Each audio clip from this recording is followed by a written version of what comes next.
हमारी वीडियोस को देखने के लिए हमारे YouTube channel Asia Korean show को लाइक, शेयर और सब्सक्राइब कीजिए। तो शुरू करते हैं आज की नई मूवी और ड्रामा। हेलो फ्रेंड्स, आज मैं लेकर आ गई हूँ एक बहुत ही अमेजिंग चाइनीज ड्रामा जिसके स्टार्ट में हम एक लड़की डोंग को देखते हैं जिसको इसका हस्बैंड मैंग पीट रहा था और वो डोंग से कहता है कि तुम अपनी फैमिली की सारी प्रॉपर्टी मेरे नाम पर ट्रांसफर कर दो वरना मैं तुम्हें यहीं पर मार दूंगा और कोई तुम्हें दफना भी नहीं सकेगा और अगर मैंने तुम्हें कहीं गायब कर दिया तो कोई ढूंढ नहीं सकेगा कि तुम्हें कहाँ दफन किया गया है। और उसके बाद वो शिव का हाथ पकड़ते हुए कहता है ये है शिव जिससे मैं लव करता हूँ और ये प्रेग्नेंट है और इसके पास मेरा बेबी है। इस पर डोंग बहुत ही ज्यादा रोने लगी थी और कहती है कि तुम मेरे साथ ऐसा कैसे कर सकती हो मैंग, मैंने आखिर किया क्या है, मेरा क्या कसूर है। इस पर मैंग की मदर कहती है कि 5 साल हो गए हैं लेकिन तुम मुझे पोता नहीं दे सकी हो और हमें अपनी शेन फैमिली का बेटा चाहिए और तुम इतना रो क्यों रही हो, हम तुम्हें डाइवोर्स नहीं देंगे, हम इतने पागल थोड़ी हैं जो खुद प्रॉपर्टी से हाथ धो बैठे, लेकिन अगर तुम एग्रीमेंट पर साइन कर देती हो तो हम तुम्हें जाने देंगे। लेकिन डोंग बहुत ही ज्यादा रोने लगी थी और कहती है मैंग हमारी बेटी भी तो है, आज बेबी का बर्थडे है, उसके बारे में सोचो। और शिव बोलती है बेबी का ख्याल मैं खुद रख लूंगी, उसकी तुम फिक्र मत करो। ये बात सुनकर डोंग गुस्से से उठते हुए कहती है कि नहीं वो मेरी बेटी है, मैं उसे किसी को ले जाने नहीं दूंगी। लेकिन हम देखते हैं कि मैंग ने उसे पकड़ते हुए एक गाड़ी के सामने धक्का दे दिया था और बेबी की आंखों के सामने ही डोंग की मौत हो चुकी थी।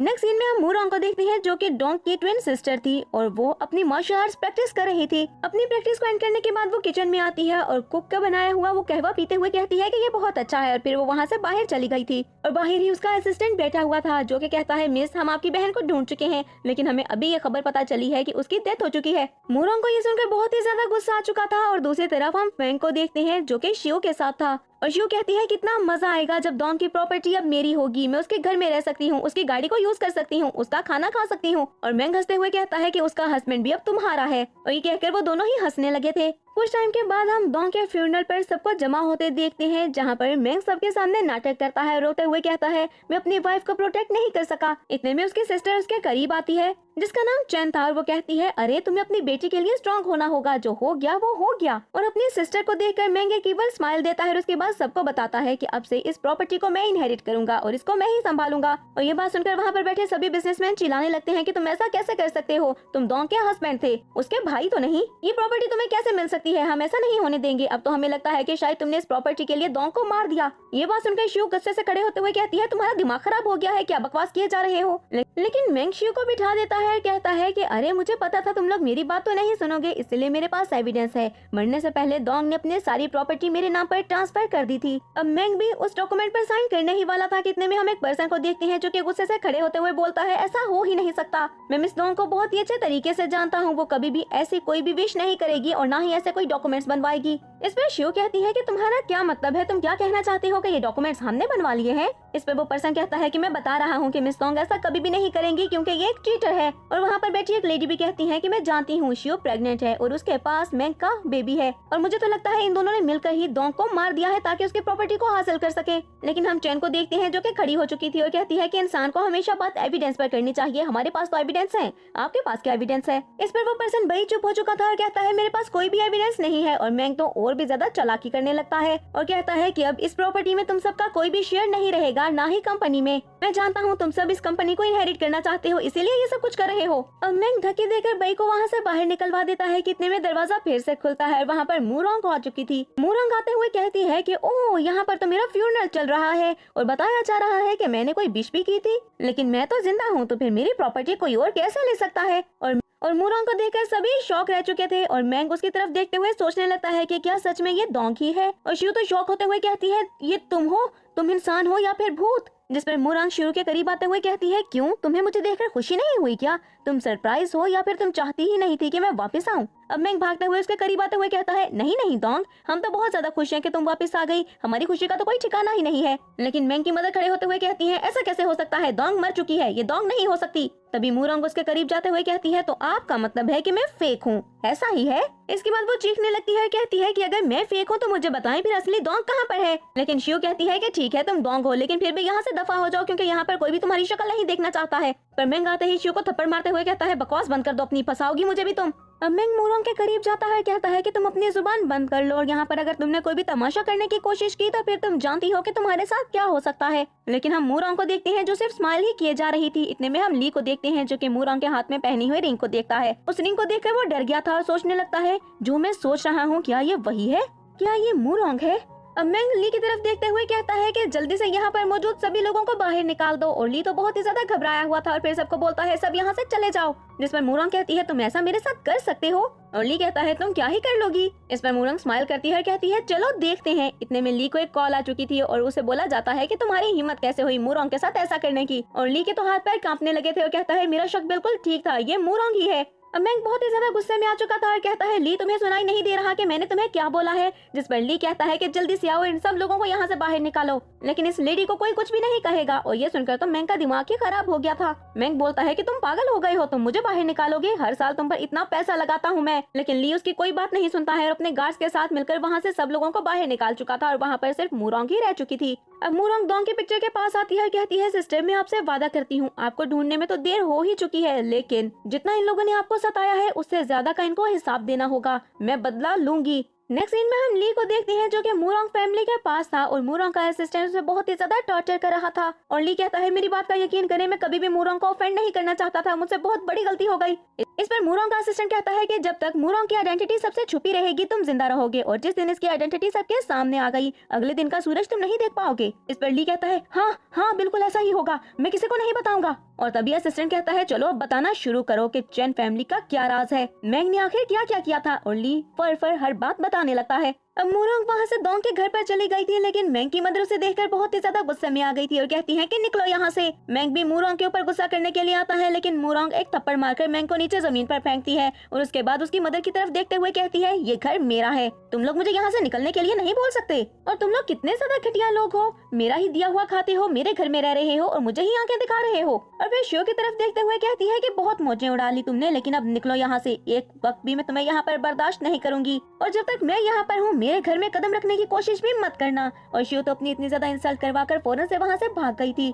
अब मूरंग मैंग की मदर से कहती है कि मुझे बताएं कि बेबी कहाँ पर है और मैंग की मदर उसे ऊपर की तरफ इशारा करती हैं तो मूरंग जल्दी से रूम में चली गई थी जहाँ पर वो बेबी को ढूंढने लगती है। वो बेबी को देखती है जो कि एक टेबल के नीचे छुपी हुई थी और बेबी की हालत बहुत ही ज्यादा खराब थी और अपने सामने मूरंग को देखकर बुरी तरह से वो रोने लगी थी। बेबी को ऐसे देखकर तो मूरंग का दिमाग ही खराब हो चुका था। वो कहती है बेबी के साथ ऐसा करने की तुम्हारी हिम्मत कैसे हुई? अब मूरंग बेबी को लेकर डॉक्टर के पास जाती है जहाँ पर डॉक्टर बताती है कि इसको एक साइकोलॉजिकल प्रॉब्लम है, इसने अपने सामने कुछ बहुत बड़ा होते हुए देखा है जिसने इसके दिमाग पर गहरा असर छोड़ा है। दूसरी तरफ हम बेबी को देखते हैं जो कि एक ड्राइंग बना रही थी और मूरंग जैसे ही उसके करीब आती है तो उस ड्राइंग को देखते हुए कहती है बेबी इसमें ये रो क्यों रही है, मुझे बताओ आप क्यों रो रही थी? लेकिन बेबी कुछ भी नहीं बोलती है जिस पर मूरंग पागल हो चुकी थी और कहती है बेबी मुझे कुछ तो बताओ, क्या हुआ है, मम्मा को क्या हुआ था मुझे बता दो। लेकिन बेबी बुरी तरह से रोने लगी थी। मूरंग उसे हक कर लेती है और कहती है तुम मेरी बेटी हो ना, फिक्र मत करो, मैं सब कुछ ठीक कर दूंगी। और फिर वो बेबी को लेकर एक नए घर में आ गई थी जहाँ पर उसने डॉक्टर भी हायर कर लिए थे और डॉक्टर को कहती है कि इसका ख्याल रखना और बेबी से कहती है अब से आप इस नए घर में रहोगी जहाँ पर कोई भी आपको तंग नहीं करेगा बेबी।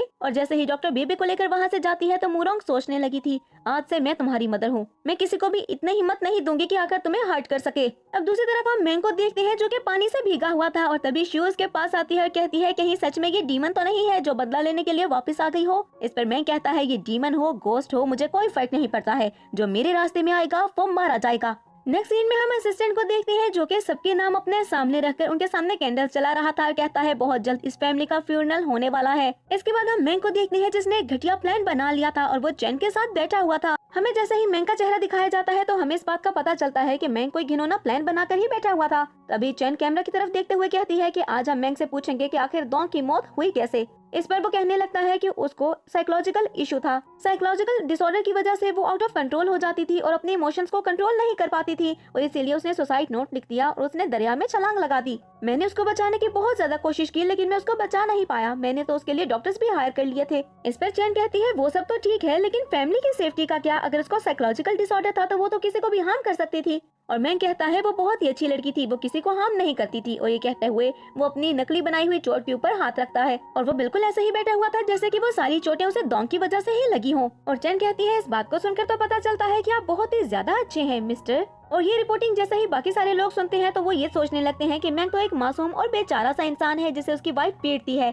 इस वीडियो को उसके सारे कोलीग्स और एम्प्लॉयज भी देखते हैं और वो सारी लड़कियां बातें कर रही थी कि ये तो बहुत ही बेचारा है, ये अपनी वाइफ को डाइवोर्स क्यों नहीं दे देता। इतने में हम देखते हैं कि मूरोंग भी वहाँ पर आ चुकी थी और कहती है मेरे बारे में बात हो रही है क्या? मेरे बारे में बात करने की जरूरत नहीं है क्योंकि मैं बहुत ही ज्यादा बुरी हूँ, अगर उसको पीट सकती हूँ तो किसी को भी पीट सकती हूँ। इतने में मैनेजर वहाँ पर आता है, कहता है बातें बंद करो और अपना काम कंप्लीट करो, और ये कहकर मैनेजर तो वहाँ से चला गया था और मूरोंग भी चुपचाप जाकर अपनी चेयर पर बैठ गई थी। तभी वो दोनों लड़कियां एक दूसरे से बातें करने लगती हैं कि आखिर ये वापस क्यों आई है, और इससे मिलते हुए तो मुझे ऐसा भी लग रहा है कि जैसे ये डोंग है ही नहीं, इसका एटीट्यूड तो देखो। कुछ ही देर में एक मीटिंग स्टार्ट होती है और मूरोंग उठकर मीटिंग रूम में चली गई थी सबके साथ, लेकिन किसी ने भी उसको नहीं बुलाया था। और जैसे ही वो मीटिंग रूम में जाती है तो उसके सारे कोलीग्स कहते हैं कि तुम्हें तो मीटिंग की समझ ही नहीं आएगी, इसीलिए तुम्हारे यहाँ आने का कोई फायदा नहीं है। इस पर मूरोंग कहती है कि मैं तो यहीं पर बैठूंगी, अगर मुझे मीटिंग की समझ नहीं आई तो दोबारा मैं मीटिंग में नहीं आऊंगी, लेकिन अगर मुझे इसकी समझ आ गई तो उसके बाद दोबारा तुम कभी भी मुझे मीटिंग में आने से नहीं रोकोगे। उस मीटिंग से हमारा सीन शिफ्ट होता है और हम जियांग को देखते हैं जिसके पास उसका असिस्टेंट आता है और उसको बताता है कि डोंग का ग्रुप बहुत ही ज्यादा स्मॉल है, मुझे नहीं लगता है कि हमें उसके साथ कोई भी कॉन्ट्रैक्ट साइन करना चाहिए। जिस पे जियांग हंसते हुए कहता है मैं सिर्फ उसको सपोर्ट करना चाहता हूँ, और असिस्टेंट बोलता है आज से पहले आपने हमेशा अपनी प्राइवेट और पब्लिक लाइफ को अलग अलग रखा है, फिर आप ऐसा क्यों कर रहे हैं? जिस पर जियांग कहता है कि तुम ज्यादा मत सोचो, बस जैसा मैं कह रहा हूँ बिल्कुल वैसा करते जाओ। इसके बाद हम डोंग की कंपनी में लियू को देखते हैं जो कि मैनेजर के पास जाते हुए बोलती है कि इस प्रोजेक्ट को मैं हैंडल नहीं कर सकती, और मैनेजर बहुत ही ज्यादा गुस्से में आ गया था और कहता है तुम्हारा दिमाग खराब हो गया है, अगर तुम इस प्रोजेक्ट को हैंडल नहीं कर सकती तो आखिर कौन करेगा? जिस पर लियू कहती है आप एक दफा डोंग को देखकर देखिए, आखिर इतनी ज्यादा वो टैलेंटेड तो है। मैनेजर लियू की सारी बातों को सुनता है और कहता है जाओ जाकर उसे बुला कर लाओ। लियू वहाँ से चली गई थी, जिसके बाद मैनेजर भी केवल स्माइल देता है। और दूसरी तरफ हम मूरोंग को देखते हैं जिसके पास लियू आ चुकी थी और लियू कहती है तुम्हें वहाँ पर जाना होगा। तभी मूरोंग कहती है कि आखिर तुम चाहती हो कि मैं यहाँ से उस प्रोजेक्ट को ना ला पाऊँ, ये डील कैंसिल हो जाए और उसके बाद मुझे इस कंपनी से निकाल दिया जाए। जिस पर लियू कहती है अरे वाह तुम तो बहुत समझदार हो, और मूरोंग हंसते हुए कहती है अगर डील हो गई तो क्या करोगी तुम? और लियू हंसते हुए कहती है कि देखते हैं कि किसकी डील होती है। अब मूरोंग जियांग की कंपनी में जा चुकी थी, जहाँ पर कुछ ही देर के इंतजार के बाद असिस्टेंट आते हुए कहता है कि मिस्टर जियांग आपका वेट कर रहे हैं, आप चलकर उनसे मिल सकती हैं। मूरोंग अकेले ही उठकर जियांग के पास चली गई थी और वो लियू और उसके साथी को मुंह भी नहीं लगाती है, जिस पर वो तिलमिलाती ही रह गई थी। मूरोंग जियांग से मिलती है और उसके साथ कॉन्ट्रैक्ट साइन कर लेती है, और जियांग उसके लिए सब कुछ करने को रेडी था। अब मूरोंग सोचने लगती है कि इसके बारे में भी कुछ सोचना पड़ेगा कि आखिर ये सब हो क्या रहा है। दूसरी तरफ हम कंपनी में देखते हैं कि लियू अपने फ्रेंड से कहती है कि लगता है ये जो इमरजेंसी में मीटिंग बुलवाई गई है इसमें कुछ धमाका होने वाला है। इतने में हम मैनेजर को देखते हैं जो कि आखिर सबको बताता है कि हमें 100 मिलियन का प्रोजेक्ट मिल चुका है सिर्फ डोंग की वजह से, और डोंग खड़े होते हुए बहुत ही खुश होते हुए सबको बताती है कि मैं सबको ट्रीट देने वाली हूँ। इस पर बाकी सब तो बहुत ही ज्यादा खुश हो गए थे सिवाय लियू और उसके फ्रेंड ली के। कुछ देर में मूरोंग के लिए फ्लावर्स भी आते हैं जब वो एक फ्लैशबैक को याद करती है कि जियांग ने उसे बिस्किट खाने के लिए दिए थे, और वो बिस्किट का टेस्ट बिल्कुल वैसा ही था जैसे कि बिस्किट डोंग उसको खाने के लिए दिया करती थी। शाम में हम देखते हैं कि लियो मूरोंग के पास कुछ फाइल्स लेकर जाती है और कहती है मुझे ये प्रोजेक्ट कंप्लीट चाहिए, इसको कंप्लीट कर दो। जिस पर मूरोंग कहती है मैं ऐसा कैसे कर सकती हूँ, मेरे पास अपना बहुत सारा काम है करने के लिए। और लियो बोलती है इसका मतलब है कि तुम इनकम्पिटेंट हो और ये कंप्लीट नहीं कर सकती हो, मैं तो पहले से ही जानती थी। वैसे भी तुम्हारे जैसी लड़की जो कि सिर्फ अपने हस्बैंड को मारना ही जानती हो वो और क्या ही कर सकती है। ये बात सुनकर मूरोंग खड़े होते हुए लियो को एक थप्पड़ मारती है और कहती है मेरे बारे में बकवास करने की सोचना भी मत, वरना मैं क्या क्या कर सकती हूँ मैं तुम्हें अच्छे से बताऊंगी। तभी लियो अपनी फ्रेंड को इशारा करती है कि इसको मारो। ली मूरोंग को थप्पड़ मारने ही वाली थी कि वहाँ पर जियांग आ जाता है, जिसको देखकर ली कहती है आखिर तुम कौन हो? और जियांग बोलता है मैं कौन हूँ तुम्हें इसकी फिक्र करने की जरूरत नहीं है, लेकिन ऐसे तुम किसी पर हाथ नहीं उठा सकती हो। अब लियो भी उठकर जियांग से बदतमीजी करने लगी थी, कितने में मैनेजर वहाँ पर आता है और लियो को थप्पड़ मारते हुए कहता है तुम्हारा दिमाग खराब हो गया है, मिस्टर जियांग से ऐसे बात करने की तुम्हारी हिम्मत कैसे हुई? अब गार्ड से बोलकर जल्दी से लियो को तो अपनी ऑफिस से बाहर निकलवा देता है और ली डरते हुए जाकर फौरन से अपनी चेयर पर बैठ चुकी थी। अब दूसरी तरफ हम मैंग और उसकी फैमिली को देखते हैं जो कि एक रिपोर्ट को देख रहे थे, और मैंग की मदर उस रिपोर्ट को देखते हुए कहती है ऐसा कैसे हो सकता है, डोंग तो मर गई थी, हमने अपने हाथों से उसे दफनाया था, फिर वो वापस कैसे आ सकती है? और अगर वो जिंदा है तो उसकी प्रॉपर्टी कभी भी हम हथियार नहीं सकते हैं, हमें कुछ करना होगा। और हम मैंग को देखते हैं जो कि एक इवल स्माइल देता है, यानी कि उसके दिमाग में कुछ घटिया प्लान चल रहा था। रात में हम मूरोंग और जियांग को देखते हैं जो कि एक पेड़ के पास बैठे हुए थे और बातें कर रहे थे। जब जियांग उसको बताता है कि तुम्हें याद है हम यूनिवर्सिटी में साथ थे, अगर उस वक्त तुमने मेरी हेल्प ना की होती, मुझे स्पॉन्सर ना किया होता तो आज जिस जगह पर मैं हूँ कभी भी पहुँच नहीं पाता। और दूसरी तरफ हम मैंग और शू को देखते हैं जो कि क्लब में थे, और मैंग कहता है तुम्हें नहीं लगता है कि वो बदली हुई है? इस पर शू कहती है कि कहाँ से बदली हुई है, पहले भी बेवकूफ थी अभी बेवकूफ ही तो है। इतने में वहाँ पर अपने चेहरे को थोड़ा सा हाइड किए हुए एक लड़की श्याओ आती है और मैंग को कुछ पिक्चर्स दिखाते हुए कहती है ये आपके लिए, और ये कहकर वो वहाँ से चली गई थी। मैंग जैसा ही उन पिक्चर्स को देखता है तो उसमें मूरोंग और जियांग की ही पिक्चर्स थी, उस जगह की जहाँ पर वो साथ बैठे हुए थे। डोंग यानी कि मूरोंग को जियांग के साथ देखकर मैंग को बहुत ही ज्यादा गुस्सा आ चुका था और वो अपने घर आते हुए अपनी मदर और अपनी सिस्टर को भी ये सारी बातें बताता है। जब मैंग की सिस्टर कहती है कि हमें कुछ करना होगा लेकिन हम मीडिया की भी हेल्प नहीं ले सकते हैं क्योंकि वो लड़की इस बार बहुत ही चालाकी से काम कर रही है। अगर हम बुरा फंसे तो फिर हमें कोई भी बचा नहीं पाएगा। इतने में हम देखते हैं कि वहाँ पर मोरंग भी आ चुकी थी, जिस पर मैंग की मदर कहती है कि फ्यूचर की मिस जियांग तो आ ही चुकी है। आओ आओ, बड़े मजे से मेरे बेटे को तुम चीट कर रही हो। अब मोरंग भी वहाँ पर आ गई थी। तभी मैंग उसको पिक्चर्स दिखाते हुए कहता है कि ये सब कुछ क्या है, लेकिन मोरंग सिर्फ एक स्माइल करती है और पिक्चर्स उठाकर वहाँ से ले गई थी। तभी चैन उठते हुए कहती है कि ब्रदर मेरे साथ आओ, मुझे कुछ जरूरी काम है। मैंग उठकर अपनी सिस्टर के पीछे चला गया था और ये सारी बातें मोरंग ने भी सुनी थी। नेक्स्ट सीन में हम चैन को देखते हैं जो कि अपने हस्बैंड लियांग के साथ थी। लियांग व्हील चेयर पर था और हम देखते हैं कि मैंग उनकी वीडियो रिकॉर्ड कर रहा था जहां पर चैन अपने हस्बैंड का बहुत ही ज्यादा ख्याल रख रही थी। लेकिन जैसे ही मैंग ये बात बोलता है कि मैंने वीडियो रिकॉर्ड कर ली है, तभी हम चैन को देखते हैं जो लियांग को थप्पड़ मारते हुए कहती है कि मैंने कितनी बार कहा है कि मुझे हाथ मत लगाया करो। अब मैंग कहता है सिस्टर सिर्फ सेल्फीज बची है, वो आप दोनों साथ मिलकर ले सकते हैं। चैन जल्दी से मोबाइल पकड़ती है और अपने हस्बैंड लियांग के साथ वो सेल्फीज लेने लगी थी, लेकिन उसके हस्बैंड को बिल्कुल भी हंसी नहीं आ रही थी। चैन उसको मारने लगती है और कहती है आखिर तुम हंस क्यों नहीं रहे हो। उसे बहुत ही ज्यादा बुली करती है और जबरदस्ती उसके साथ पिक्चर्स लेती है। दूसरी तरफ हम मूरोंग को देखते हैं जो कि अपने असिस्टेंट के पास जाती है और असिस्टेंट उसको बताता है कि एक इंसिडेंट हुआ था। लियांग एक कंस्ट्रक्शन साइट पर वर्क कर रहा था और तभी वो बिल्डिंग गिर गई थी। वहाँ पर चैन को बचाने के लिए लियांग खुद वहाँ उस इंसिडेंट में फंस चुका था और इसीलिए उसकी टांगे चली गई और अब वो व्हील चेयर पर है। और मीडिया की अटेंशन गेन करने के लिए चैन ने उसे शादी कर ली ताकि सब उसको बहुत ही अच्छा कहें। उसके बाद चैन को बहुत ही ज्यादा फायदा भी हुआ था। अब मूरोंग ये सब सुनकर कुछ सोचने लगती है और कहती है कि मेरी सिस्टर तो वहाँ पर मजबूरी में रह रही थी, लेकिन इस लियांग का क्या चक्कर है। मुझे इसके बारे में जल्दी ही सोचना होगा कि आखिर वो वहाँ पर क्यों है। रात में हम देखते हैं कि मूरोंग लियांग से मिलने के लिए चली गई थी और लियांग कहता है तुम यहाँ पर आ गई हो तो तुम जानती हो कि मैं तुम्हें मार भी सकता हूँ। मूरोंग स्माइल करती है और कहती है तुम मुझे क्यों मारोगे, क्या तुम नहीं चाहती हो कि तुम दोबारा से चलने लगो। तुम ये भी जानते हो कि चैन तुम्हारा ट्रीटमेंट कभी भी नहीं करवाएगी, वो तुम्हें धोखा दे रही है। अगर मैं तुम्हारा ट्रीटमेंट करवा दूं तो। इस पर लियांग कहता है फिर तुम्हारा और मेरा मकसद एक है। मूरोंग उससे और भी बातें करने लगती है और उसे बताती है मैं बहुत ही अच्छे तरीके से जानती हूँ कि वो लोग तुम्हारे साथ कैसा बिहेव करते हैं और तुम्हें कैसे रखते हैं। अब ये फैसला तुम्हें करना है कि तुम्हें इससे निकलना है या फिर नहीं। मुझे अगर तुम चाहती हो कि तुम्हारा ट्रीटमेंट करवा दूं तो डोंग के बारे में सब कुछ बता दो। तभी लियांग कहता है कि मैं तुम्हें सच बताता हूँ, उसने सुसाइड नहीं की थी। इसके बाद हम मूरोंग को देखते हैं जो कि वहाँ से बाहर आ गई थी और सुनसान सड़क पर चल रही थी जब उसके सामने दो लड़के आते हैं और उसको परेशान करने लगे थे। उसे बचाने के लिए वहाँ पर जियांग आ गया था जो कि उसको तो बचा लेता है, लेकिन जियांग को चोट लग चुकी थी और फिर मूरोंग उसकी पट्टी करती है। जियांग को थैंक्स बोलने के बाद वो अपने घर वापस आ चुकी थी, जहाँ पर हम मैंग को देखते हैं कि बहुत ही ज्यादा नशे में उसके पास आते हुए कहता है तुम्हें क्या लगता है अगर जियांग के साथ रहोगी तो मैं तुम्हारा कुछ नहीं बिगाड़ सकता। यहाँ पर कुछ ऐसा नहीं है जिसको मैंग हैंडल ना कर सके, मैं तो तुम्हें छोड़ूंगा नहीं। लेकिन मूरोंग उसकी तरफ देखते हुए उसे इग्नोर करते हुए वहाँ से चली गई थी। नेक्स्ट सीन में हम चैन को देखते हैं जो कि लियांग के पास जाती है और उसे एक एग्रीमेंट साइन करने को बोलती है, जिस पर लियांग कहता है तुम्हें क्या लगता है कि मैं बेवकूफ हूँ, तुम बाहर लोगों के साथ अफेयर चला रही हो और मुझे पता नहीं चलेगा। क्योंकि चैन ने मैंग और अपनी मदर के साथ मिलकर ये प्लान बनाया था कि वो फैंग को सेड्यूस करेगी और फैंग की हेल्प लेगी मूरोंग से पीछा छुड़ाने के लिए। अब लियांग की बातें सुनते हुए वो कहती है कि तुम्हें क्या लगता है कि मैं तुम्हारे साथ रह सकती हूँ, तुम मेरे लिए एक ट्रैश की तरह हो। जिसके बाद लियांग कहता है कि मैं इन पेपर्स पर साइन नहीं करूंगा। ये सुनकर चैन को बहुत ही ज्यादा गुस्सा आ गया था और वो चाकू उठाकर आकर उस पर अटैक करने लगती है और कहती है मैं भी देखती हूँ तुम कैसे नहीं करोगे साइन। और लियांग कहता है मैं जानता हूँ तुम कभी मेरा ट्रीटमेंट करवाना ही नहीं चाहती थी। इस पर चैन हंसते हुए कहती है कि हाँ मैं सिर्फ तुमसे अपना फायदा हासिल करना चाहती थी, तुम्हारा ट्रीटमेंट करवा कर मुझे क्या मिलता। लेकिन ये सारी बातें सुनकर लियांग बुरी तरह से हंसने लगा था और तभी हम देखते हैं कि उसने एक मोबाइल छुपा रखा था रिकॉर्डिंग के लिए और ये सारी रिकॉर्डिंग लाइव जा रही थी, यानी सब ये सब देख रहे थे। और चैन ने जो अपने मुंह पर एक अच्छा बनने का निकाब चढ़ाया हुआ था वो उतर चुका था। लियांग जाकर फोन उठाता है और चैन को दिखाते हुए कहता है सरप्राइज, कैसा लगा मेरा सरप्राइज। मुझे पता है तुम्हें बहुत अच्छा लगा होगा, आखिर तुम्हें भी तो कोई सरप्राइज मिलना चाहिए ना जब तुम मेरे साथ इतना कुछ कर रही हो। सब तुम्हारा असली चेहरा देख चुके हैं। कुछ ही देर में लियांग उस लाइव ब्रॉडकास्ट को बंद कर देता है, फिर चैन से कहता है कि मुझे बताओ कि आखिर अब तुम क्या कर सकती हो। वो अपनी व्हील चेयर से उठकर खड़ा हो गया था और ये देखकर तो चैन शॉक ही हो गई थी और कहती है तुम खड़े कैसे हुए।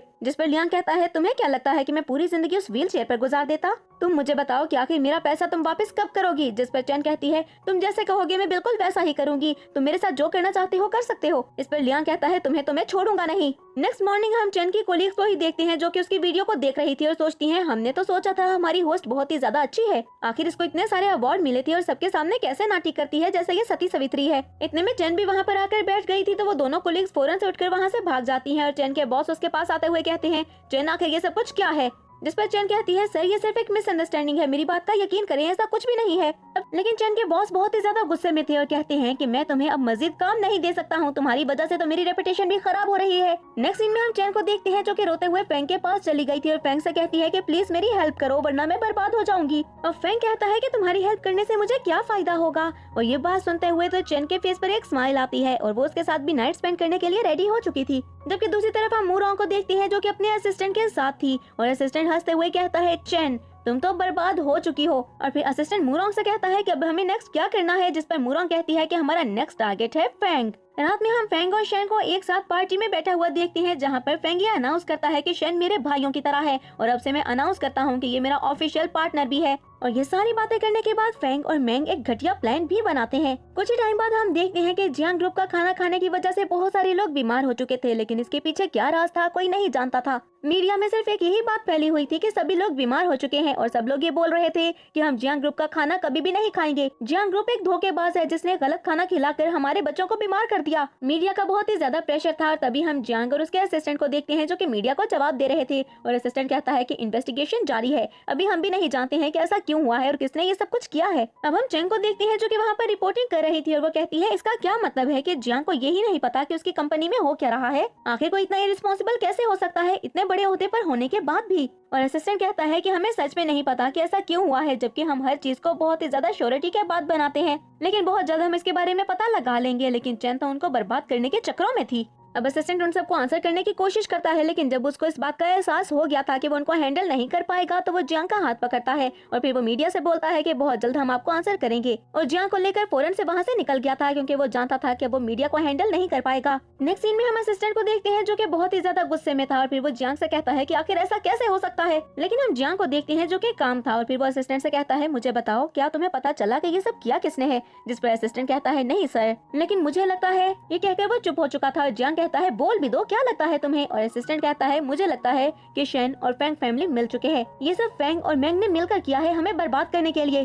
और फिर हम मूरॉन्ग को देखते हैं जो कि सोचने लगती है कि अपनी बहन के लिए इतने सारे लोगों को दुश्मन बनाना ठीक होगा। और फिर कहती है चाहे कुछ भी हो जाए मैं मैंग को कभी भी मासूम लोगों को हर्ट नहीं करने दूंगी, ऐसा मैं नहीं होने दूंगी। और फिर हम फैंग और मैंग को देखते हैं जो कि अपनी अपनी गर्लफ्रेंड्स के साथ बैठे हुए थे और शिव कहती है कि जियांग का अब क्या होगा बेचारा। और मैंग कहता है फैंग मैंने सुना है मूरॉन्ग फैमिली यहाँ पर शिफ्ट हो चुकी है, तो तुम्हारा क्या ख्याल है। और फैंग कहता है मैं ही हूँ जो कि मूरॉन्ग फैमिली के साथ कॉन्ट्रैक्ट साइन करेगा, मेरे अलावा और कौन कॉन्ट्रैक्ट साइन कर सकता है। मैं कुछ टाइम में एक बैंक्वेट अरेंज करवाने वाला हूँ और मूरॉन्ग फैमिली को मैं उसके अंदर इन्वाइट करूंगा और जैसे ही हमारी मूरॉन्ग फैमिली के साथ कॉपरेशन हो जाएगी तो हमारे सारे मसले ही खत्म हो जाएंगे। ये बात कहकर वो सभी ड्रिंक करने लगे थे और बहुत ही ज्यादा खुश भी थे। अगली रात हम मूरॉन्ग को देखते हैं जो कि जियांग से एक रोड पर मिलती है और जियांग कहता है कि अगर मूरॉन्ग फैमिली के साथ मेरी कोऑपरेशन हो जाए तो मेरे सारे मसले खत्म हो जाएंगे। इतने में जियांग को एक कॉल आती है और वो मूरॉन्ग से कहता है कि अब मुझे जाना होगा, मैं तुमसे सॉरी करता हूँ कि मुझे इतनी जल्दी जाना पड़ रहा है। और उसके बाद अपनी गाड़ी में जाकर बैठते हुए वो मूरॉन्ग को बाय बाय करते हुए वहाँ से चला गया था।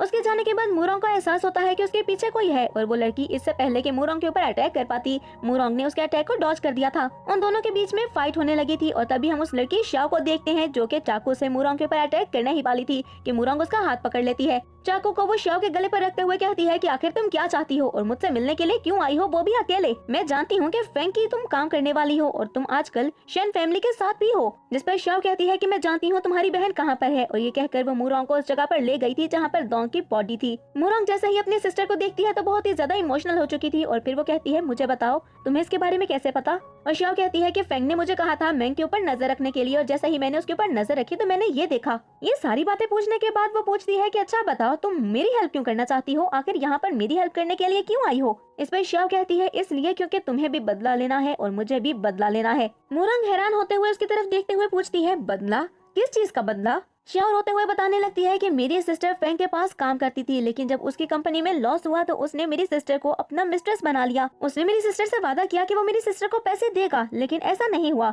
और फिर पता है क्या हुआ, एक न्यूज आई कि मेरी सिस्टर मर चुकी है। ये फैंग ने किया था उसके साथ ताकि उसकी जुबान को बंद कर सके और मेरी सिस्टर उसके सीक्रेट किसी को बता ना दे। मुझे अपनी बहन का बदला लेना है। और फिर ये सुनकर तो मूरॉन्ग भी काफी ज्यादा इमोशनल हो गई थी।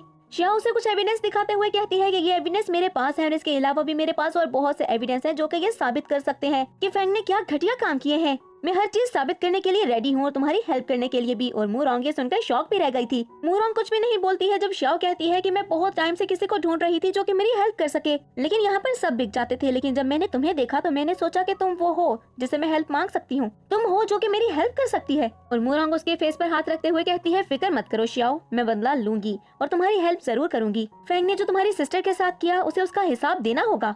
नेक्स्ट सीन में हम मूरोंग के ग्रैंडपा को देखते हैं जो कि बोलते हैं कि मुझे लगता है मुझे अपनी ग्रैंडडॉटर से मिलने के लिए जाना होगा। और फिर हम असिस्टेंट को देखते हैं जो कि मूरोंग के पास जाते हुए कहता है, फेंग की हरकत तो चेक करें, हमें बैंक्वेट का इनविटेशन भेजा है, वो भी वीआईपी इनविटेशन। तो मूरोंग हंसते हुए कहती है, तो ठीक है ना, जैसा वो चाहता है वैसा हम करेंगे। और रात में हम मूरोंग को देखते हैं जो कि जियांग के साथ उस बैंक्वेट में जा चुकी थी। इतने में वहाँ पर मैंग और शियो भी आ चुके थे जो कि कहते हैं इनके पास तो इनविटेशन भी नहीं है तो फिर ये यहाँ पर कैसे आ सकते हैं। और शियो उनको बुली करने की कोशिश करती है, कहती है देखो तो सही, इस डॉग का हस्बैंड यहाँ पर है और ये दूसरे लोगों को सेड्यूस करने की कोशिश कर रही है और ये जियांग के साथ खड़ी तो बिल्कुल एक कपल की तरह ही लग रहे हैं। और मैंग हंसते हुए कहता है कि तुम्हारे पास इस बैंक्वेट का इनविटेशन भी नहीं होगा, इसलिए मैं तुम्हें मशवरा देता हूँ कि चुपचाप यहाँ से चले जाओ। तभी जियांग अपनी पॉकेट से एक इनविटेशन निकालते हुए कहता है कि क्यों नहीं होगा, ये है मेरे पास इनविटेशन। अब सबसे पहले हम जियांग को देखते हैं जो कि मूरोंग के साथ इनविटेशन दिखाकर उस बैंक्वेट में दाखिल हो चुका था। और उसके बाद हम मैंग और शियो को देखते हैं, वो जैसे ही उस बैंक्वेट में एंटर करने की कोशिश करते हैं तो गार्ड उनको रोक लेता है, कहता है कि आपको पहले इनविटेशन दिखाना होगा। ये बात सुनकर मैंग को बहुत ही ज्यादा गुस्सा आ गया था और मैंग कहता है, तुम्हारा दिमाग खराब है, तुम मुझे रोक रहे हो। लेकिन जब गार्ड उनकी कोई भी बात नहीं सुनता है तो मजबूरन मैंग को भी अपना इनविटेशन निकालकर उन्हें दिखाना पड़ा था। कुछ ही देर में वो बैंक्वेट स्टार्ट हो जाता है जिसको चेन ऑर्गेनाइज और होस्ट कर रही थी। और वो फेंग को स्पीच करने के लिए स्टेज पर बुलाती है और फेंग स्टेज पर आते हुए कहता है कि मैंने ये बैंक्वेट मूरोंग फैमिली के लिए ही रखा है और मैं ये अनाउंस करते हुए बहुत ही ज्यादा खुशी महसूस कर रहा हूँ कि बहुत जल्द मूरोंग फैमिली के साथ मेरी कॉपरेशन होने वाली है। लेकिन ये सारी बातें सुनते हुए जियांग खड़ा होता है, कहता है कि मूरोंग फैमिली के साथ तुम कॉपरेशन नहीं कर सकते हो और ना ही जियांग चेंग को तुम रिप्रेजेंट कर सकते हो। ये देखकर सभी लोग हैरान होकर उसको देखने लगे थे और सोचते हैं ये तो बैंकरप्ट होने वाला था, आखिर ये यहाँ पर क्या कर रहा है। और तभी हम चेन को भी देखते हैं जो कि जियांग को देखते हुए बोलने लगती है कि तुम्हारी कंपनी तो वैसे ही बर्बाद हो चुकी है, तुम्हारी इतनी हिम्मत है कि तुम यहाँ पर हम सब के बीच में आकर खड़े हो जाओ और हमसे बात भी करो। जियांग कहता है, मैं जानता हूँ कि तुम ये सब कुछ तो बोल रही हो, लेकिन मैं सबके सामने ये बात बताना चाहता हूँ कि मेरी कंपनी के साथ जो कुछ भी हुआ वो इस फेंग ने ही किया था। इस फेंग ने मेरे खाने में पॉइजन मिला दिया ताकि सब बीमार हो जाए और उसके बाद मेरी कंपनी बर्बाद हो जाए। लेकिन मैं यहाँ पर इसको बदनाम करके रहूंगा, इसका असली चेहरा मैं सबके सामने लेकर आऊंगा। और फेंग ये बात सुनते हुए हंसते हुए बोलता है कि तुम्हारे पास इस बात का क्या एविडेंस है कि ये सब कुछ मैंने ही किया था। इस पर एक आदमी हंसने लगता है, कहता है लो एक और आ गया बिना एविडेंस के बात करने के लिए। हम शिया को देखते हैं जो कि एक फाइल लेकर खड़ी होती है, कहती है मेरे पास एविडेंस है, मैं बहुत सालों से फेंग के लिए काम कर रही हूँ और मैंने बहुत सारे ऐसे एविडेंस इकट्ठे किए हैं जिससे ये साबित हो सके कि उसने जियांग को बर्बाद करने के लिए उसके खाने में पॉइजन मिलाया था। वो अपने कंपटीटर्स के साथ हमेशा ही तो यही करता है, ये पहली बार थोड़ी है। यहाँ पर जितने भी बिजनेसमैन बैठे हैं उनमें से किसी न किसी के साथ ऐसा जरूर हुआ होगा। फेंग को इस बात से भी कोई असर नहीं हुआ था और कहता है, अरे अब इसको भी ले आए हो, मुझे नहीं लगा था कि तुम यहाँ पर आकर मेरे खिलाफ गवाही दोगी, मैंने तुम्हें अंडर एस्टिमेट कर दिया था। और शिया कहती है कि मेरे पास एविडेंस है और मैं तुम्हें गिल्टी फील करवा सकती हूँ, सबके सामने ये साबित कर सकती हूँ कि तुम गलत थे। और फेंग कहता है कि बस आज की रात, उसके बाद अगर मैं खुद भी कहूँ कि मैंने गलत किया था तो किसी के अंदर इतनी हिम्मत नहीं होगी कि कोई आकर मुझे कुछ बोल सके। ये बात सुनकर जियांग गुस्से में आ गया था और कहता है, तुम्हें क्या लगता है कि तुम क्या चीज हो जो कुछ भी करेगा और कोई तुम्हें रोकने वाला नहीं होगा। अब फेंग उसकी बातें सुनते हुए बहुत ही ज्यादा गुस्से में आ गया था और कहता है कि इनको निकालो यहाँ से, ये क्या मेरा टाइम बर्बाद करने के लिए आ चुके हैं। इतने में मूरोंग खड़ी होती है, कहती है बिल्कुल फेंग, तुमने कहा कि आज की रात के बाद तुम भी कहीं मुंह दिखाने के काबिल नहीं बचोगे और इस बात की गारंटी मैं देती हूँ कि मूरोंग फैमिली तुम्हारे साथ कॉपरेशन नहीं करेगी क्योंकि उसने डोंग फैमिली के साथ कॉन्ट्रैक्ट साइन कर दिया है और जियांग चेंग को हम रिप्रेजेंट कर रहे हैं। ये सारी बातें सुनते हुए मैंग भी खड़ा हो चुका था और मूरोंग की तरफ देखते हुए कहता है कि आखिर तुम चाहती क्या हो, क्या तुम मरना चाहती हो, तुम्हारे मरने के इरादे हैं तो तुम हमें बता दो। तभी हम मैंग की मदर को भी देखते हैं जो कि उठकर खड़ी हो चुकी थी और अपने हाथ में कुछ डॉक्यूमेंट्स पकड़ते हुए कहती हैं कि मेरे पास सबूत है कि ये डोंग नहीं है, हमने फिंगरप्रिंट टेस्ट करवाया था और इससे ये बात साबित हो चुकी है कि ये डोंग तो नहीं है, कोई बहरूपिया है और ये तो हम भी नहीं जानते हैं कि हमारी फैमिली में ये क्या लेने के लिए आई है। और शियू और चेन भी उसके खिलाफ बोलने लगी थी और कहती हैं कि ये लड़की बहुत ही ज्यादा फजूल है, हम इसके बारे में कुछ भी नहीं जानते, इसको तो यहाँ से निकाल देना चाहिए। जब मैंग कहता है सिक्योरिटी जल्दी से इसको यहाँ से निकालो, ये पता नहीं कौन फेक औरत है जो यहाँ पर घुस आई है, तुम लोग देख नहीं सकते, अभी तो मूरोंग फैमिली ही इनका फैसला करेगी। आकर मूरोंग फैमिली के ऊपर ये झूठ बोल रहे हैं कि मूरोंग फैमिली ने इनके साथ कॉन्ट्रैक्ट कर लिया। वो भी ये सारी लड़ाई कर ही रहे थे कि आवाज सुनाई देती है कि मूरोंग फैमिली वहाँ पर अराइव कर चुकी है। मूरंग फैमिली के आने का सुनकर सब दोबारा अपनी चेयर्स पर बैठ चुके थे और कुछ ही देर में हम देखते हैं कि ग्रैंडपा वहाँ पर आ चुके थे। जैसे ही ग्रैंडपा स्टेज पर आते हैं तो फैंग कहता है, मूरंग आप आ गए। मिस्टर मूरंग देखें, यहाँ पर ये लड़की पागल हो चुकी है जो आकर बोल रही है कि इसने आपके साथ कॉन्ट्रैक्ट साइन किया है। ग्रैंडपा जैसे ही मूरंग को देखते हैं तो बोलते हैं, तुम अच्छे से खाना पीना नहीं कर रही, इसीलिए तुम पहले से कमजोर हो गई हो। ये बात सुनकर तो मूरंग एक स्माइल देती है। इतने में फैंग गार्ड्स को बुलाते हुए कहता है, इस लड़की को यहाँ से ले जाओ। और ग्रैंडपा बोलते हैं, आजकल के बच्चे बहुत इम्पल्सिव हैं। जिस पर फैंग बोलता है, बिल्कुल सही कहा आपने। अब ग्रैंडपा फैंग को थप्पड़ मार देते हैं और कहते हैं, दफा हो जाओ यहाँ से। ये बात सुनते हुए फैंग को थप्पड़ पड़ते देखकर तो चैन भी फौरन से वहाँ से खिसक चुकी थी, क्योंकि वो जानती थी कि अब अगली बारी उसकी ही आने वाली है। तभी ग्रैंडपा बताने लगते हैं कि मेरे फ्रेंड की 2 ट्विन बेटियां थी और उससे खतरा था कि उसके एनिमीज उसको और उसके बच्चों को नुकसान पहुंचा देंगे, तो उसने अपनी एक बेटी मुझे दे दी ताकि मैं उसका ख्याल रख सकूं। मूरंग वहाँ से जा चुकी थी जब ग्रैंडपा कहते हैं कि 20 साल वो बच्ची मेरे पास रही है, मुझे वो बच्ची बहुत ही ज्यादा प्यारी है और अब मैं ये अनाउंस करता हूँ कि मूरंग फैमिली की पोजीशन उसके पास है और मुझे पूरा यकीन है कि आप में से किसी को भी कोई भी ऑब्जेक्शन नहीं होगा। ये कहकर ग्रैंडपा वहाँ से चले गए थे और नेक्स्ट सीन में हम मूरंग को देखते हैं जो कि बहुत ही अच्छा सा रेडी हुए स्टेयर्स से नीचे आती है, जिसे देखकर सब शॉक रह गए थे। मूरंग को इस हुलिया में देखकर तो जंग भी शॉक रह गया था। जैसे ही वो स्टेयर से नीचे आती है तो सारे गार्ड्स और सर्वेंट उसके सामने झुक चुके थे। तभी मूरंग बहुत ही ऊंची आवाज में बोलती है कि मैं आज ये अनाउंस करती हूँ कि मैं मूरंग शाओ डोंग फैमिली के बिजनेस को इनहेरिट करेगी, क्योंकि वो मेरी सिस्टर का है। आज से कोई मूरंग फैमिली नहीं है, यही डोंग फैमिली होगी। मैंग जैसे ही अपने सामने मूरंग को देखता है तो वो तो गुस्से से पागल ही हो चुका था और कहता है कि ऐसा बिल्कुल भी नहीं हो सकता। तुम मेरे साथ ऐसा कैसे कर सकती हो? डोंग फैमिली को पाने के लिए मैंने कितनी मेहनत की है, मेरी वजह से डोंग फैमिली आज यहाँ तक पहुँची है और तुम कह रही हो वो तुम ले लोगी? मैं तुम्हें ऐसा नहीं करने दूंगा। तुम इतनी लकी कैसे हो सकती हो कि मुझसे आकर सब कुछ ले लो, जबकि इतनी ज्यादा मेहनत मैंने की थी। मैं नहीं मानता तुम्हारे किसी फैसले को। तुम एक विच हो, तुम एक गोस्ट हो। अब मैंग को तो कुछ भी समझ में नहीं आ रहा था कि वो बोले भी क्या जा रहा है। जिसके बाद वो मूरंग की तरफ बढ़ने लगता है, कहता है, मैं तुम्हें मार दूंगा, तुम मेरे रास्ते में नहीं आ सकती। तुम मर जाओगी तो फिर डोंग फैमिली फिर से मुझे मिल जाएगी, बस मैं तुम्हें खत्म कर दूंगा। ये कहकर बहुत ही तेजी से वो मूरंग की तरफ बढ़ने लगा था, लेकिन मूरंग के फेस पर कोई भी डर नहीं था। वो बिल्कुल स्टिल खड़ी थी क्योंकि वो जानती थी कि मैंग उसके पास पहुंच भी नहीं पाएगा। और बिल्कुल ऐसा ही हुआ था। गार्ड्स ने उसे रास्ते में ही रोक लिया था। तभी शिव भी उसे रोकने के लिए आती है, लेकिन मैंग इतने ज्यादा गुस्से में था कि वो शिव को धक्का दे देता है और नीचे गिरने की वजह से शिव को बहुत ज्यादा चोट लग चुकी थी। शिव चीखने लगती है कि मैंग मुझे बहुत ही ज्यादा पेन हो रहा है, ये मुझे क्या हो गया? जिसके बाद हमें पता चलता है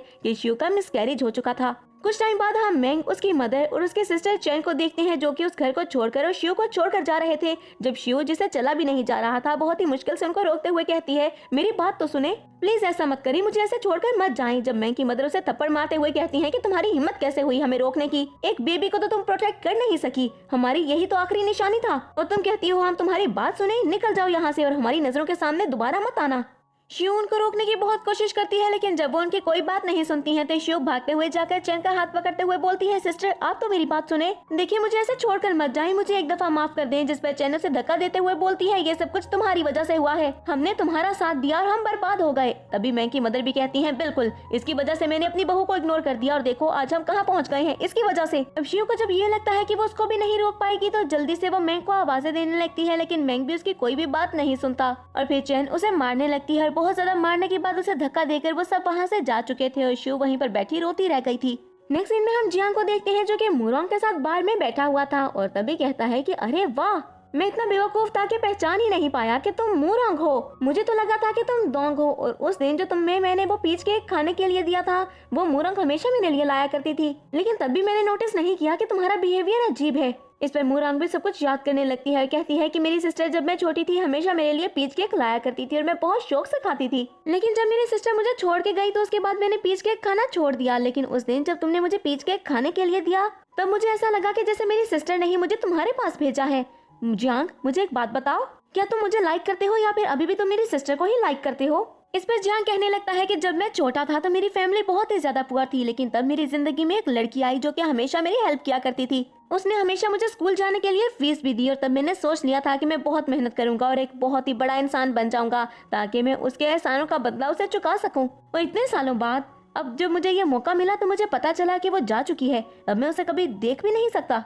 लेकिन फिर मुझे ये भी पता चला कि उसकी सिस्टर अभी जिंदा है जो कि तुम हो और तुम मेरे सामने हो। ये सारी बातें करके जियांग तो वहाँ से उठकर चला गया था और मूरंग अभी वहीं पर बैठी हुई थी जब विंडो के बाहर वो मैंग की मदर को देखती है जो कि क्लीनिंग की जॉब कर रही थी। मूरंग उठकर उनके पीछे उसी स्टोर में आ जाती है। जैसे ही मैंग की मदर उसको देखती है तो कहती है, डोंग नहीं मूरंग, तुम्हें इतनी तमीज भी नहीं है कि जब एल्डर्स को देखो तो उनको हेलो ही बोल दो। इतने टाइम तुम हमारे घर पर रही हो, मुझे पता है तुम मेरे बेटे से लव करती हो और अभी भी वापस आना चाहती हो। ठीक है, तुम वापस आ जाओ, मैं तुम्हें माफ कर दूंगी। जिस पर मूरंग हंसते हुए कहती है, आपको कुछ ज्यादा ही गलतफहमी है, मेरे साथ आए। ये कहकर मूरंग वहाँ से आगे आगे चलने लगी थी और मैंग की मदर उसके पीछे आते हुए कहती है, देखा मैंने कहा था ना कि तुम वापस आओगी और तुम मेरे बेटे से लव भी करती हो। लेकिन जैसे ही मैंग की मदर उस रूम में एंटर करती है जहाँ पर मूरंग एंटर कर चुकी थी तो देखकर शॉक रह जाती है, क्योंकि वहाँ पर उनके नाम के सामने कैंडल्स जल रही थी। जिस पर मैंग की मदर कहती है, ये सब क्या है मूरंग? और मूरंग कहती है, बिल्कुल वही जो कि आप देख रही हैं। जिस दिन आपने मेरी सिस्टर को मारा था उसी दिन मैंने सोच लिया था आज के दिन के बारे में। एक एक करके आपकी फैमिली को खत्म कर दूंगी मैं बदला लूंगी, अपनी बहन का बदला।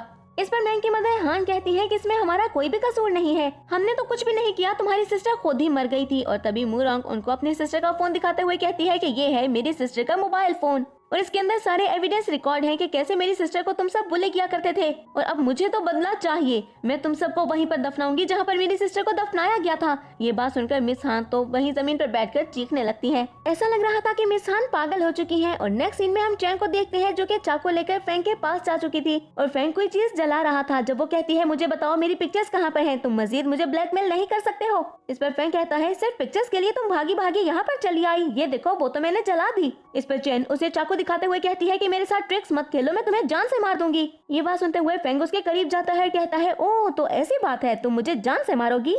अब वो चैन की तरफ कदम बढ़ाते हुए उसे चाकू पकड़ते हुए कहता है कि ना मेरी जान, ऐसा नहीं करते। और कुछ ही देर में हम देखते हैं कि उसने चैन को वहाँ पर बांधा हुआ था और वो अपना सामान पैक करते हुए अपने फ्रेंड से कॉल करते हुए कहता है कि वो हॉस्टेस जिसको हमेशा से तुम पाना चाहते थे और उसके साथ टाइम स्पेंड करना चाहते थे वो यहीं पर मौजूद है, तुम यहाँ पर आ जाओ और उसके पैसे तुम मुझे दे देना। ये लड़की बहुत ही ज्यादा प्यारी है, मैं कभी भी इसे गिव अप ना करता और इसको तुम्हें देने के बारे में ना सोचता अगर मुझे यहाँ से भागने की जल्दी ना होती तो, लेकिन अभी तो मुझे अपनी जान बचाकर यहाँ से भागना है। अब फोन रखो और जल्दी से मुझे पैसे भेजो, मैं जा रहा हूँ यहाँ से। जिसके बाद अपने बैग को पैक करते हुए और उसमें बहुत सारे पैसे रखते हुए वो चैन से ये कहते हुए वहाँ से निकल गया था कि बहुत जल्द तुम्हें पिक करने के लिए कोई आ रहा है, वो इंसान जिसको मैं तुम्हें बेच चुका हूँ। ये कहकर अपना बैग उठाकर वो वहाँ से निकल गया था। और उसके बाद हम फैंग को पार्किंग लॉट में देखते हैं जहाँ पर बहुत ही तेजी से वो आगे की तरफ बढ़ रहा था और शाओ उसका पीछा कर रही थी। कुछ ही देर में शाओ उसका पीछा करते हुए बिल्कुल उसके करीब पहुँच गई थी तो फैंग बहुत ही तेजी से भागने लगता है। जब शाओ का एक साथी आकर फैंग को वहीं पर पकड़ लेता है और उसका सर जमीन से लगा देता है। इस पर फैंग चीखने लगाता है, कहता है, शाओ के तुम मेरे साथ ऐसा नहीं कर सकती हो। और शाओ उसके सामने आते हुए बोलती है, क्या तुम ज़ैंग को जानते हो? मेरी सिस्टर थी वो जिसको तुमने मार दिया।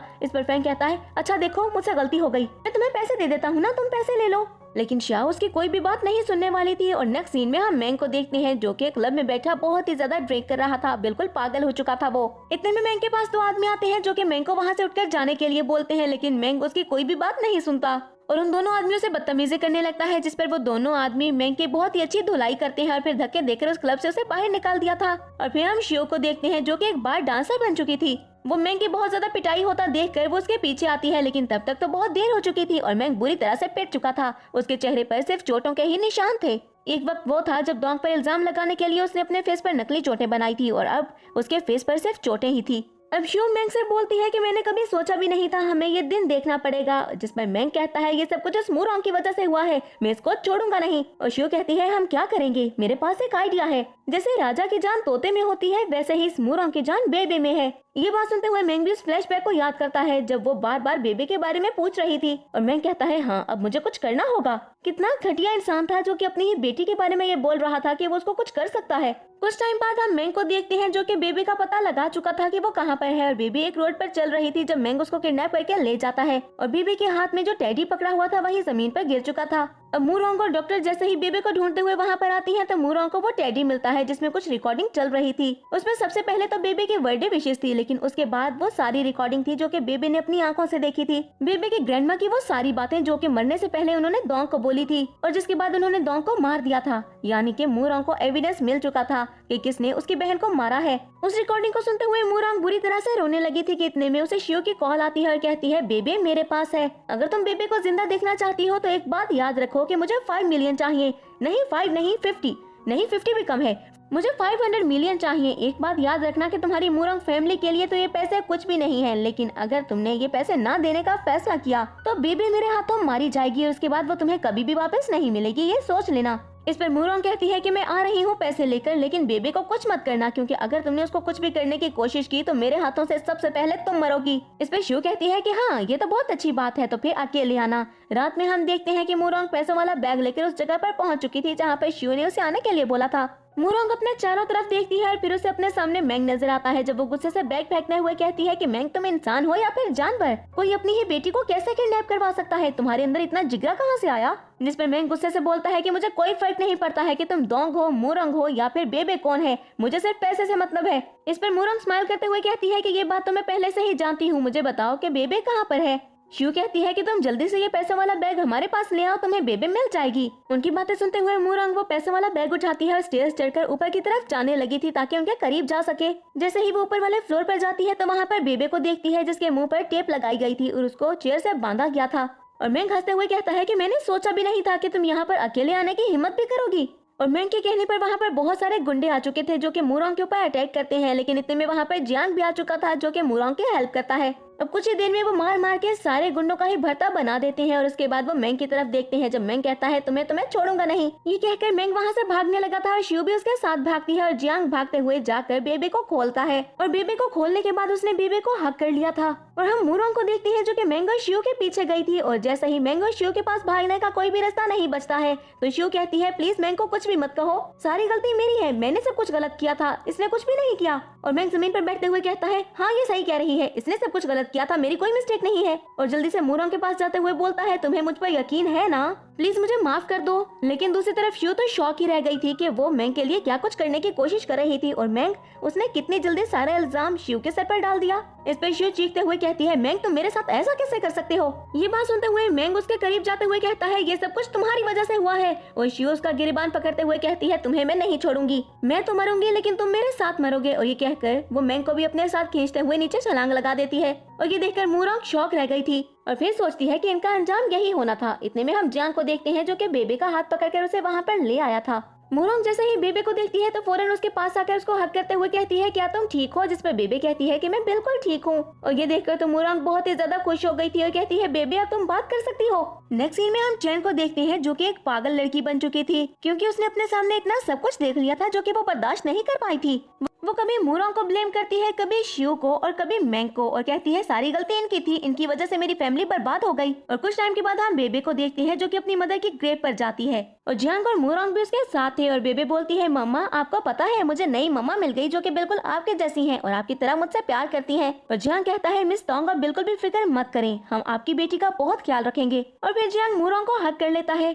कुछ टाइम के बाद हम देखते हैं कि वो सभी बाहर घूमने गए हुए थे। जियांग मूरोंग के लिए केक लेकर आता है और उसको खाने के लिए देता है, लेकिन मूरोंग जैसे ही उसको खाती है तो उस केक में उसे कुछ फील हुआ था। मूरोंग जैसे ही अपने मुंह से उसे बाहर निकालती है तो वो एक रिंग थी, एक डायमंड रिंग। ये देखकर तो मूरोंग हैरान ही रह गई थी जब बेबे कहती है अरे टाइम वेस्ट मत करें। और जल्दी से मूरोंग के हाथ से वो रिंग लेकर जियांग को पकड़ाते हुए कहती है मम्मा को रिंग पहनाएं। जियांग मूरोंग को वो रिंग पहना देता है और सब बहुत ही ज्यादा खुश हो चुके थे। और कुछ वक्त के बाद हम देखते हैं कि जियांग और मूरोंग की शादी भी हो चुकी थी और वो एक साथ बहुत ही ज्यादा खुश थे। और मूरोंग कहती है हमारी एक ही बेटी है, मेरी बस यही दुआ है कि वो हमेशा ठीक रहे और हमारे साथ रहे। जिस पर जियांग कहता है कि हाँ बिल्कुल। इतने में उसे एक कॉल आती है और वो कहता है चलो मैं तो चला काम पर, तुम अपना ध्यान रखना। और ये कहकर वो मूरोंग को हक करते हुए वहाँ से चला गया था। और मूरोंग भी उसके लाए हुए फ्लावर्स को देखने लगती है और इसके साथ ही हमारी वीडियोस देखने के लिए थैंक्स। कृपया हमारे YouTube channel Asia Korean show को लाइक, शेयर और सब्सक्राइब कीजिए। हम आपसे अगली वीडियो में मिलेंगे। Bye bye.